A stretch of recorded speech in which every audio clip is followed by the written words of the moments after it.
Para capturar contenido de VMIX en Adobe Premiere Pro, puedes seguir estos pasos. 1. Exportar desde VMIX. En VMIX, asegúrate de que el contenido que deseas capturar esté listo. Luego, utiliza la función de grabación en VMIX para exportar tu vídeo como un archivo. Selecciona el formato y la calidad que prefieras, como MP4 o AVI. 2. Ubicar el archivo exportado. Una vez que hayas grabado el archivo en VMIX, localiza la carpeta donde se guardó.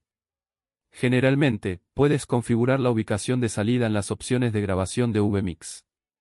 3. Importar a Premiere Pro. Abre Adobe Premiere Pro y crea un nuevo proyecto.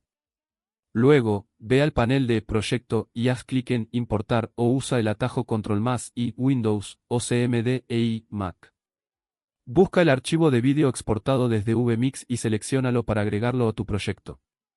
4. Editar en Premiere Pro. Una vez importado, arrastra el archivo a la línea de tiempo para comenzar a editar. Desde aquí, puedes aplicar efectos, recortar, ajustar el audio y realizar cualquier otra edición que necesites. Si necesitas capturar directamente desde VMIX a Premiere Pro sin exportar un archivo, considera usar software de captura en vivo compatible con ambos programas o configurar una salida NDI en VMIX y usar una herramienta que permita la integración con Premiere Pro.